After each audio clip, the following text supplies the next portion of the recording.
Welcome to The Sound of Economics, the podcast series of Bruegel, the Brussels-based think tank. My name is Maria de Mergis, and I'm delighted to host today's episode of the podcast, which is a special episode, not only because it's the first one after the summer holidays, but because I get the chance to introduce the new director of Bruegel, Jeromin Zettelmaier, who's just arrived in Brussels. Welcome, Jeromin. Thank you so much. It's great to be here. You were just about to start actually at Bruegel, and we are delighted to have you. And I think that our audience today would like to hear a little bit more about you, where you are coming from, your interest in Bruegel. And then I think it's important also to discuss about what lies ahead of us in what no doubt will be a very interesting season in the winter. So Jeromin, if I may start with the obvious, tell us a little bit about who you are, where you're coming from. Thank you, absolutely. So I guess I'm a bit of a pan-European product. So I'm a German citizen. I was born in Spain. I have family in both Spain and Germany. My parents were both in Spain at various stages of their graduate school work when I showed up. So I'm born in Madrid, where they were both doing their theses. And I've lived outside Europe for a substantial period of my life as a child in Latin America and Africa, as an adult in the United States. And that's actually where I come from now. Mm-hmm. So I have done a significant portion of my professional life at the International Monetary Fund, with a long interruption in the middle.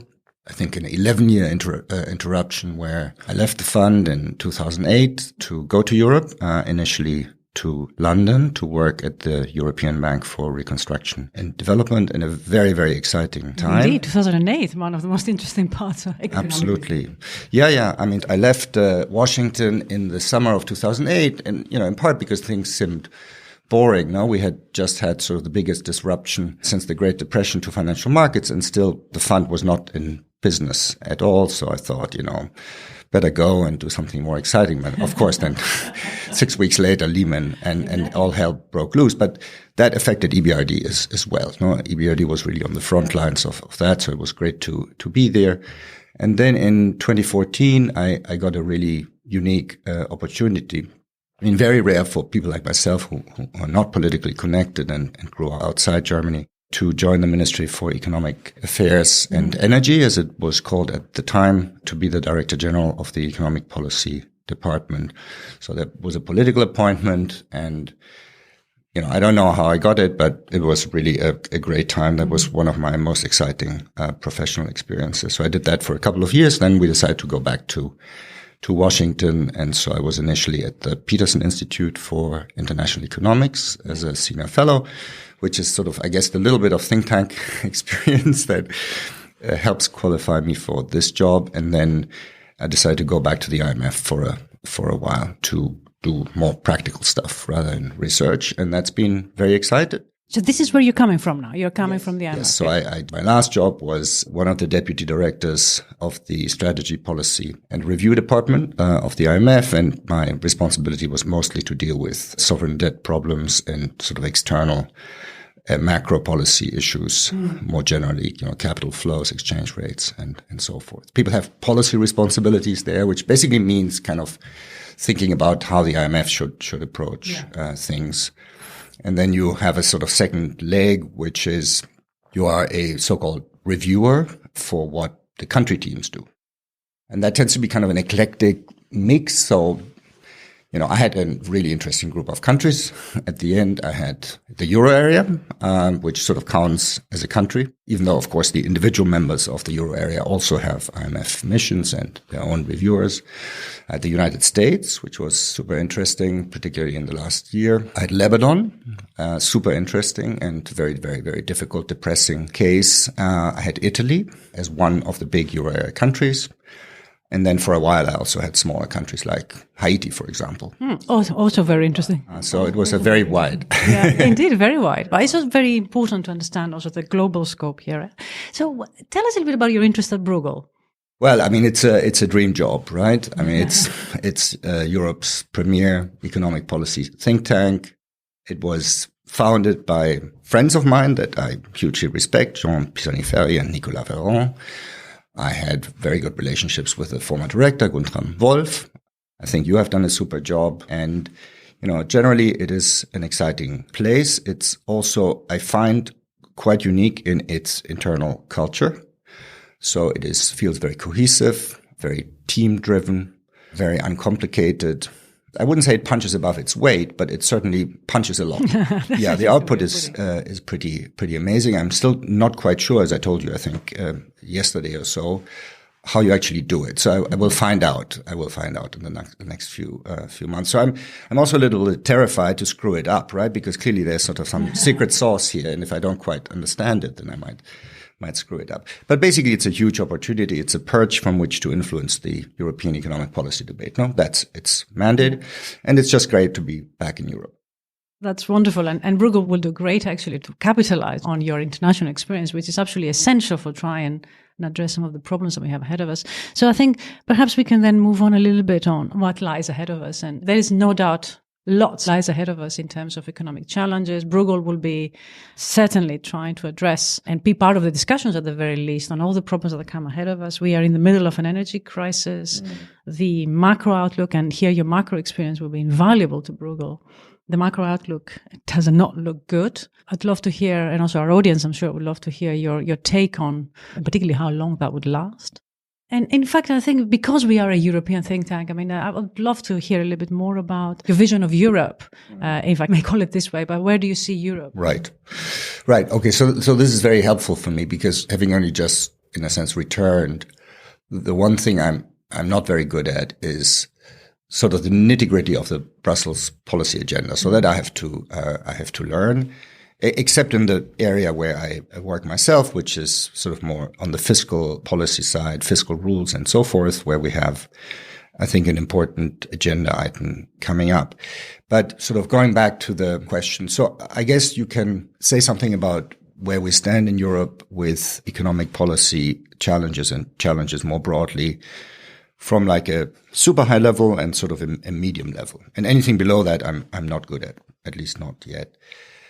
So from the super high level, the really stunning thing is just how different the world is that we live in now from only 12 months ago, right? Only 12 months ago, we still had a sense that, inflation, supply shocks and so forth, to the extent that they were noticed, and they were noticed at the time, would be transitory. I don't know about Bruegel or the European Commission, but certainly the IMF, still in April of 2021 was forecasting inflation to be, below 2%, I think. In this year, we still thought of inflation being too low as a problem. And now we have these incredible inflation numbers, which I certainly did not foresee. So a complete change in the macro regime. And then the big question is this transitory or permanent? We've argued for a while it would be transitory, so we better be careful about that, right? I don't think this is the long run, of course. I firmly believe in the credibility of the ECB over the long run and that we will be back at 2%, but it may be prolonged. Maybe not permanent, but prolonged. Prolonged, right? Yeah. You know this better than I. So this is one of sort of this big regime shifts. Then obviously the other regime shift is the war. Again, it completely destroyed our assumptions about what was possible in Europe and what not. And I must say, I'm sort of quite proud that we as Europeans, together with the US allies, I think reacted quite nimbly to that and came together quite quickly. And my own country, Germany, obviously had an important role there, and also maybe a more difficult task, because undertaking this shift required questioning or revisiting the underlying foreign policy assumptions of Germany since World War II in a more fundamental way, a much more fundamental way than other countries. And, we were criticized for being a bit hesitant, but I think the shift has been quite impressive. And while there's always potential for messing things up on specific decisions, I'm pretty confident that we have converged in a new, good sort of consensus where it is clear that we have to support Ukraine militarily, in a way that would have been unthinkable in the past, and generally that we have to revisit our views on the importance of defense, sovereignty, and so forth. So I'm very happy about this shift, even though the shift itself doesn't solve the problem, of course. So we actually have to follow through with it. Can I ask you perhaps, what do you think are the one or two immediate policy challenges that we're going to have to address, also as Bruegel, but also as Europe, versus kind of more the long-term challenges? Right. Yeah. So, I mean, the long-term and the short-term are all mixed together, but certainly by far the biggest short-term challenges is to get through the next winter, given the energy crisis. No, I mean, energy markets have been going crazy. The volatility is incredible. Prices have risen to incredibly high levels, and this may get worse. So I think the real question, and this, of course, is a subject that we will explore at Bruegel, and very soon there will be a Bruegel policy contribution on exactly that topic, written by 4 colleagues of ours, Simone Tagliapietra, Georg Zachman, Giovanni Scarabati, and Ben McWilliams, is that the European response really needs to be coordinated on that. Otherwise, there could be a real disaster. There could be a disaster economically, socially, and not least politically, because it will benefit Putin. And by coordinated, we basically mean there needs to be a grand bargain where countries agree collectively to do things that from a domestic point of view, they would rather avoid, even though it helps them also from a domestic point of view. For example, Germany prolonging the phasing out or postponing the phasing out of nuclear reactors, of course, helps Germany domestically in the sense of contributing to the energy supply. But the point is that these types of decisions, or take, say, the Dutch decision to raise gas production, these types of decisions have pretty massive spillovers for other European countries. And so if you are sort of a country that's on the fence and then decides maybe not to do it because the political costs of doing it are just too high, you're really hurting the rest of Europe. So everyone has to be prepared to take some pain. But, the point is that alone may not be enough, because even if everyone is prepared to take some pain, in the end, the set of actions that we require to get through the winter may be much more painful for some than for others. So there has to be, I think, some sort of central, maybe you could call it compensation, not necessarily compensation for countries, but perhaps compensation for groups. So I fear that it may not be enough to just have a grand bargain in terms of policy measures, but that we may also need to add actual funds to the mix. So some form of common spending. I mean, this is, of course, a very big topic, and we've written a lot on this, and no doubt we'll have to write more on this. But I mean, it'd be interesting to hear your thoughts on this grand bargain, because whenever there is a shock, Europe is always asked to come to the rescue. And we've seen this, for my liking, a little bit too often now, meaning that the shocks are really very, very often. And of course, it makes economic sense to come together and have a sort of a coordinated approach. Think about the procurement for vaccines. No country would have done better, not alone, even the bigger countries, than we did collectively as Europe. Just that, which is a small thing in the scale of things. But now, again, in energy, we're coming together to solve it. It makes economic sense to come together and solve it, because that will ease the pain, certainly for some. But there are also complaints saying that, look, we have to pick up the cost, but actually on the good times, on the good part of the cycles, there is no coordination of policy. And it is this lack of coordination of policy that implies that the costs when the shocks arise are very different between countries, and therefore that we see the spillovers of those costs.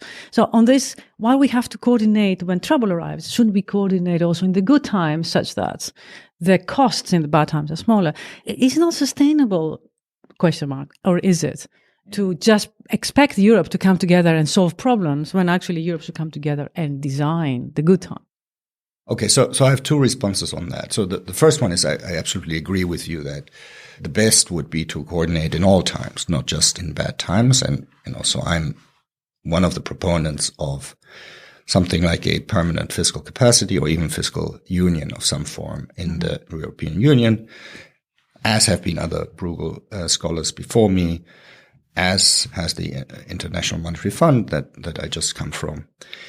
But we all know that this is politically difficult. And so then the question is, what is the feasibility of ad hoc fiscal coordination in bad times? And so, until 3 or 4 years ago, I would have been very pessimistic on this. And the reason is that we thought until 2020 that whenever a common shock hits, or whenever a shock hits that has common implications, even if it's not a common shock, it may hit just a country, that the winners and losers would inevitably be the same, right? So, the fiscally strong Germany would come to the rescue of the fiscally more exposed South and so forth. And that, of course, is what really poisoned the common European well during the euro area crisis. That sense, because, the Germans did have a point that they bore a large share of the fiscal risk. One might say no larger, at least explicitly, than their share in the euro area budget through the explicit facilities, but implicitly perhaps a bigger share as sort of the fiscally most powerful country. But then, something really changed because we discovered that shocks can be of a different nature. And so, the pandemic shock was different. It was, first of all, entirely exogenous. And then, the exposure to the shock had something to do with resilience of health systems, which is not necessarily correlated with other measures of economic strength, quality of policies, the willingness to be tough at the beginning. Some countries like Spain was the toughest, right? And early in the pandemic. And now we have yet another type of shock where suddenly it's, Germany and some countries in Central and Eastern Europe that are far more exposed, as is Italy, unfortunately, but Spain is not, for example. Spain is now the strong one. And so in that sense, I think that we are in a better place now to mount an ad hoc fiscally coordinated response, like we did very successfully during the pandemic. So I'm pretty optimistic that something common will happen, and the moment for it to happen would be the Prague informal summit, where, that is really the moment where a common plan should be worked out for how to deal with the winter. Now, the question is, will it be enough, right? And so that we don't know. But we're going to tell Europe exactly what to do. I know that you've written on this, so I'm sure we're going to talk about this a little bit more our energy experts, right? And on fiscal rules, yes, we will also have something to. But the trouble is that you don't know the nature of the next shock. I mean, financial and fiscal shock for 10 years ago, 15 years ago, then health shock, now an energy shock. God knows what the next shock will be like. It's not necessarily helpful to try and think of that shock. What we need to think about is contingencies. I mean, and that's the bit that, of course, what I mean by good times is you prepare your house in good times for the bad times. Of course, you don't know what the bad times will look like, but what you do is you have a program of how you're going to address the bad times, whatever the nature is. Right. And here, of course, the unfortunate thing is that even though the nature of the shock is different, even though the degree of exposure to the shock is different. At the end, fiscal fundamentals really matter and how you can respond to it. And so to the extent that those are national, we do get, if you like, kicked back a little bit, 10 years into the frame of mind of the euro crisis that, some countries are in that sense more vulnerable. So sort of, one of my big concerns apart from energy and getting through the winter is whether this combination of the energy shock and the need to reduce high inflation, which, in my view, as in yours, should basically means that the ECB needs to prioritize a monetary policy normalization, even at the risk of triggering a recession, which we're not forecasting at this point, but which is certainly in the cards in a technical sense. It's already happened in the US, and consumer indicators are not encouraging. So all the combination of these things, energy, inflation reduction, tight monetary policy, and so forth, could have potentially adverse implications for the more fiscally vulnerable countries. Absolutely. And in Europe, the extra dimension, again, if we can come a little bit to the monetary side of macro, on top of all the problems that other countries have, other geographies have as well, which is that you have inflation, but it's not the good inflation. What I mean by that is it doesn't necessarily reflect the bubbly economy. It reflects a supply shock, which of course monetary policy cannot do much about. On top of that, we have the architectural parts in the Eurozone, which, you have 19 sovereigns. And of course, you have the threat of financial fragmentation, which is imminent now if we're going to see what you call the normalization. I mean, yes. Whether we like it or not, we will see some discrepancies in interest rates, in the risk premium for the countries, which reflect the underlying effect. Yeah, we have seen. Yeah. And on top of that, we have an election coming up in Italy, which will add its own risks. So that is indeed a source of great worry. And so in that sense, I'm glad. I think it was a good idea for the ECB to come up with its so-called transmission protection instrument. No, the terminology is a little bit tortured, but that's almost always the case with ECB facilities. Sure, with new stuff. Yeah. I mean, there is a bit of an issue of, was this really needed? Did not the ECB already have an instrument for this, which is the OMT? And so we'll write about this. And we have. And we have, of course. But specifically on the TPI, I think there's more to be said. And we'll say it very, very shortly.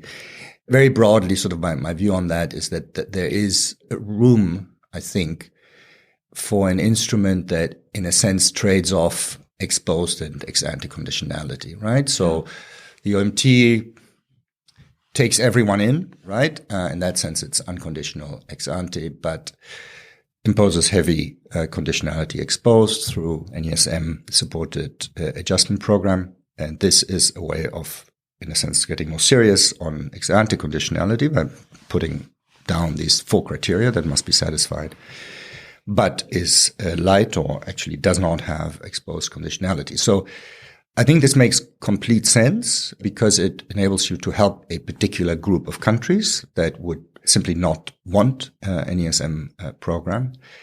But, the really critical question is the credibility of those ex-ante conditions, right? And so here I also have sympathies with some of the German critics that are worried that these ex-ante conditions, in the end, when push comes to shove, might not be taken seriously enough, and particularly the one on fiscal sustainability, which, to its credit, the ECB has pointed to, actually explicitly named 3 institutions, right?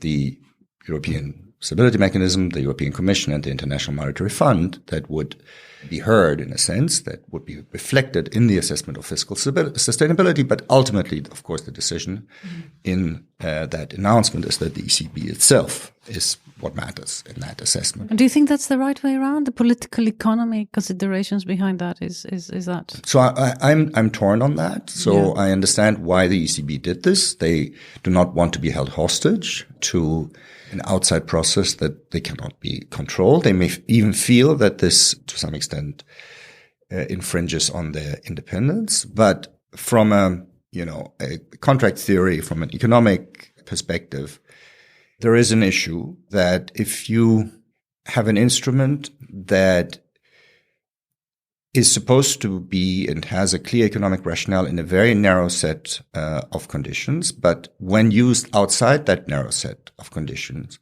can undermine the mandate of the ECB, then you really want strong commitment devices that keep it narrow.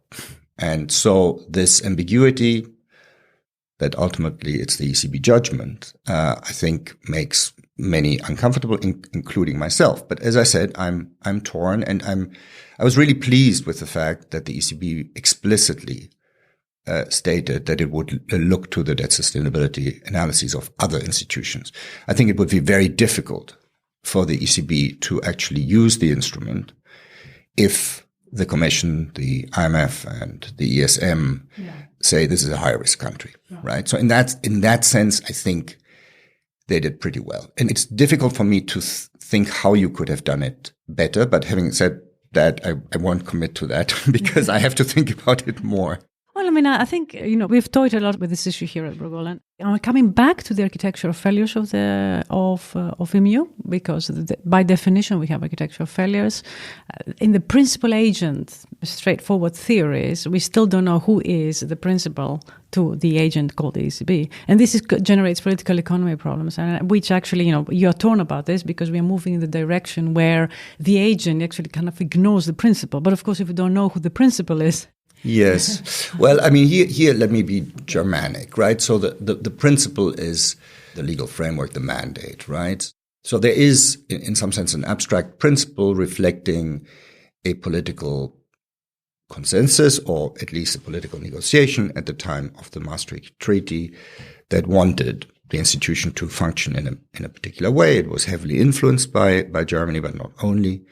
And so I think that's the hard constraint, right? And then I think that subject to the constraint, you can do a lot. I mean, the ECB has been extremely creative, and I mean this in a really good way, right? In taking a broad view while respecting its mandate. So I think it has it broadly right. The fact that inflation is high in Europe now is certainly something that is an issue for the ECB in the sense that one cannot completely absolve it of responsibility on that. This was not all exogenous. It was not all supply shock driven.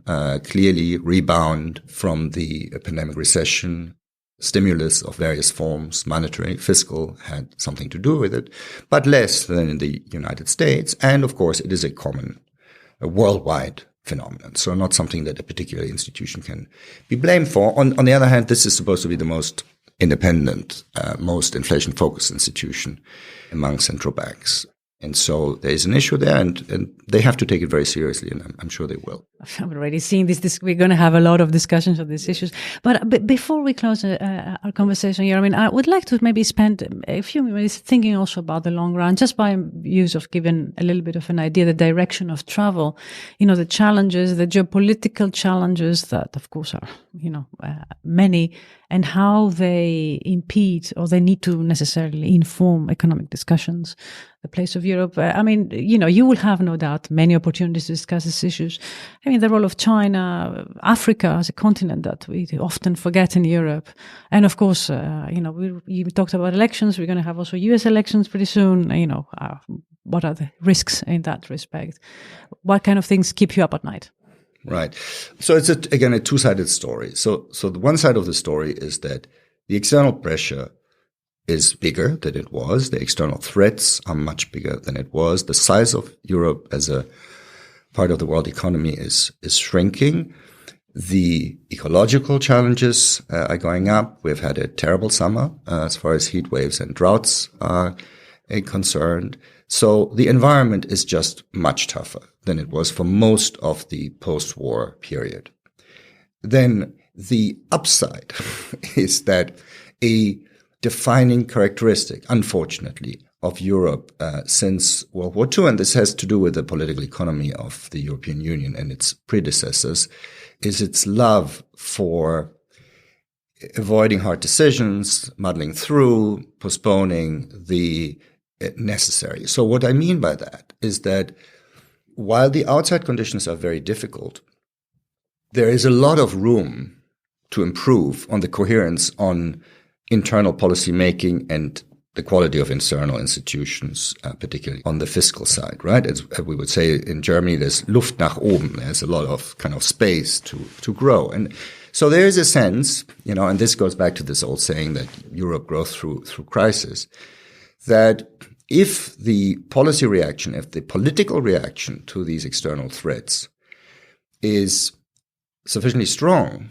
we might actually come out better, because it really puts us, on our toes. There is maybe a nonlinearity in the reaction that, mediocrity, muddling through, is no longer an option. And so maybe some really important things will come out. And the one area, of course, where we think, we hope that this will be, is in establishing a common energy market and a common gas market that is truly common. And the importance of that is that it gets into one area that has been notoriously the most difficult, right, which is the common market agenda. And so in that sense, there is an opportunity, right, a very important opportunity. And maybe in the long run, this will actually be good for European cohesion. And as long as the war does not get out of control, in the end, who knows? And Ukraine emerges well from this war, we might actually look back on this and saying, well, this was the moment when Europe grew stronger. Oh, well, I certainly hope that we can have a quick resolution to the war. That's perhaps priority number one. And I certainly hope that we come out stronger. Jérôme, no doubt we will have many opportunities to discuss this and much more in greater detail. But for the moment, I think that's all we have time for today. I wish you a very good start to your position at Bruegel, and looking forward to a wonderful collaboration in the future. This is what we have time for today. Thank you, listeners, for staying with us. You can find all of our recordings and all of the output that Bruegel produces at our website, www.bruegel.org. For the moment, I just say goodbye, and I will see you soon. Bye-bye. Thank you.